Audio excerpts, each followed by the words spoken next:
जय गुरुदेव, जय गुरुदेव, जय गुरुदेव। इससे पहले ब्लॉग में मैंने आपको गुरु महाराज की बहुत सी बातों के विषय में बताया। आज एक उनकी कही हुई मुख्य बात को आपके सामने रख रही हूँ। हमारे गुरु महाराज दिव्यदर्शी हैं, जिन्होंने हर सत्संगी भाई बहनों को अब सत्संग का अर्थ समझाते हुए कहा था कि सत्संगी को हमेशा सत्य का और सत्संग का संग करना चाहिए। उसे संसार की चर्चा से दूर रहना चाहिए, अर्थात प्रपंच से अलग रहना चाहिए, क्योंकि प्रपंच में पड़कर मनुष्य उलझता ही जाता है। यही तो आपका और हमारा मन चाहता है कि वो इन्हीं सब में उलझा रहे कि ये मेरी जाति है, ये मेरा धर्म है, ये मेरी ज़मीन है, ये मेरे बच्चे हैं। पर सच तो ये था कि ये सब कुछ उसका था ही नहीं। कौन सा धर्म, कौन सी जाति, सिर्फ पंच भौतिक शरीर, ये उसको किराए पे मिला था कुछ दिन के लिए।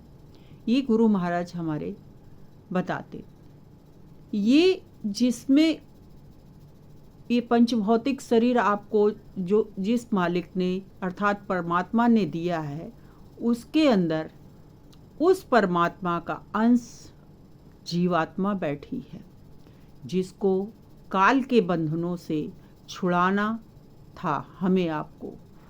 यही संत महापुरुष बताते हैं और सिखाते भी हैं कि आपको अपने जीवन में एक संकल्प, एक व्रत लेना है कि हमारी हर सांस में सुमिरन चलता रहे। एक क्षण भी व्यर्थ के परपंच में न जाने पाए। हमारा मन तो हमेशा पिछला और अगले की सोच में लगा रहता है। इसके अतिरिक्त वह कुछ नहीं सोचता कि कहाँ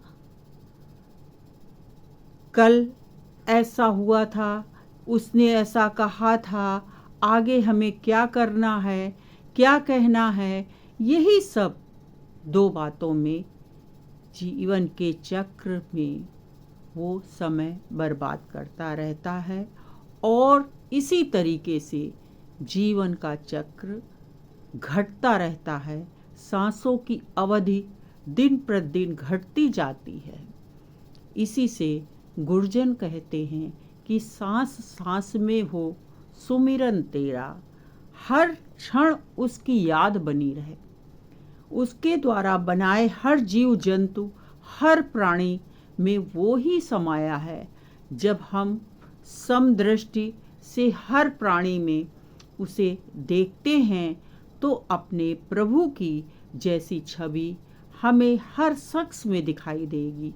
फिर वहाँ छोटा बड़ा, रिश्ते नाते, जाति धर्म, सारा भेदभाव समाप्त हो जाएगा।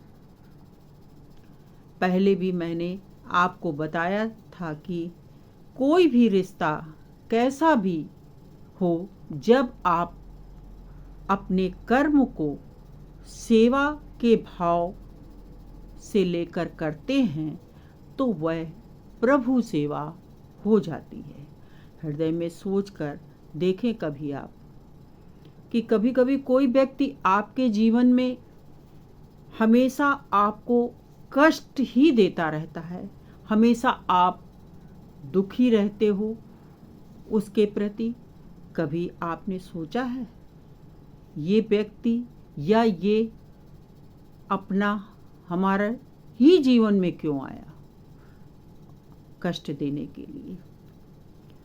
ये कहीं और भी जा सकता था।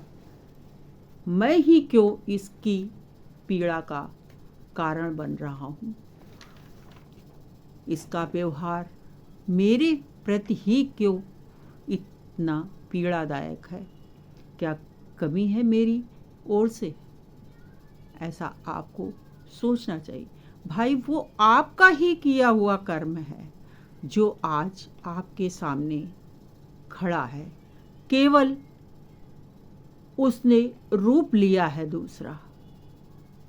पुत्र के रूप में, पुत्री के रूप में, भाई बंधु के रूप में, पशु पक्षी के रूप में आपके जीवन में वो लौट के आया है, जिसका कर्ज आपको उसी पीड़ा से गुजर कर चुकाना है जैसा कभी आपने उसके साथ वो अनुचित व्यवहार या कर्म किया था।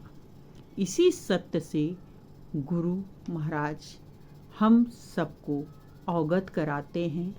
इसीलिए गुरु महाराज कहते हैं कि जो कर्म बिगड़ गए हैं उन्हें तो संत और गुरुजन की दया से माफ किया जा सकता है। अर्थात गुरु की अगर दया जीव पर हो जाती है तो हमारे कितने भी बुरे से बुरे कर्म हों वो उनकी माफ़ी दिला देते हैं, अर्थात वो समाप्त हो जाते हैं।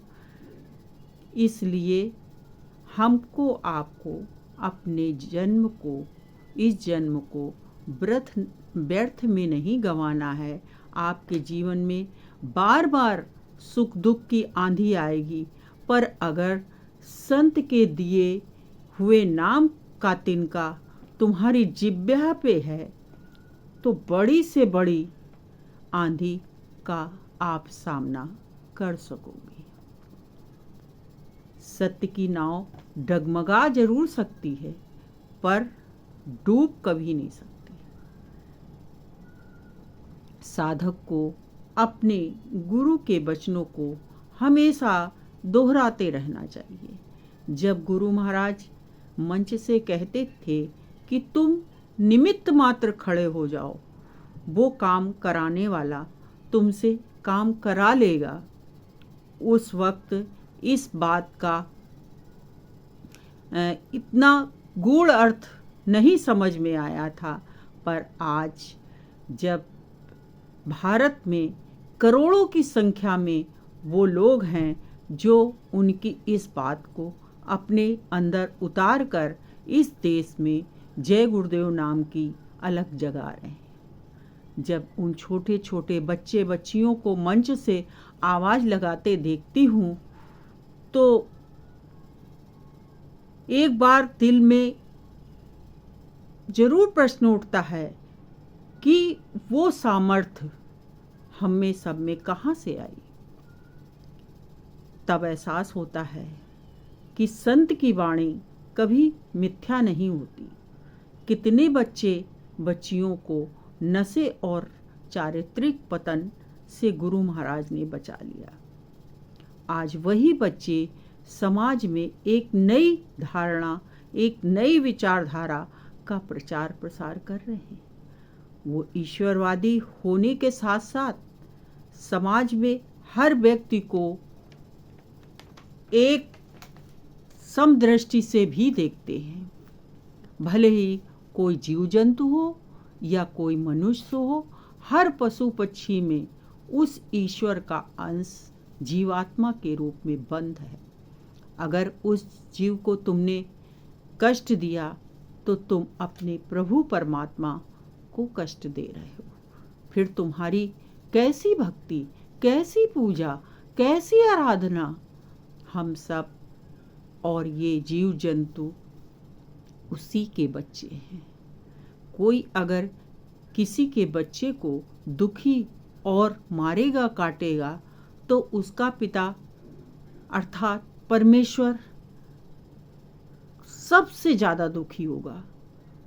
कैसे खुशी देगा तुमको, कैसे सुख देगा, किस तरीके से आशीर्वाद तुमको देगा कि तुम अपने इस जीवन पथ पर आगे बढ़ सको।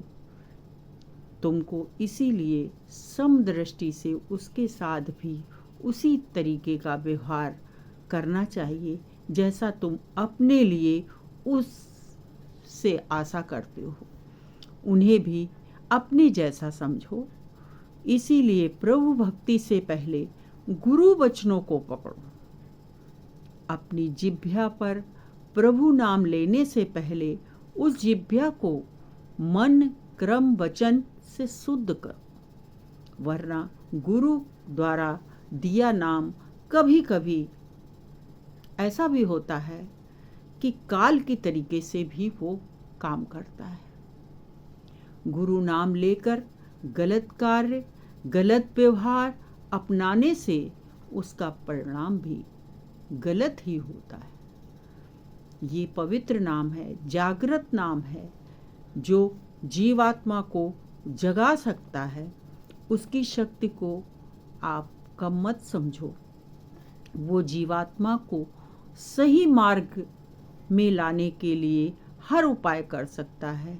राम और कृष्ण का इतिहास आप सबको पता है, बताने की जरूरत नहीं है। वक्त आने पर चक्र भी चलाया और वक्त आने पर उन्होंने धनुष भी उठाया। इसलिए समय बड़ा बलवान है। समय की प्रतीक्षा करो, और समय की प्रतीक्षा सबने की है। समय रहते मनुष्य होने के यथार्थ सत्य को स्वीकारो।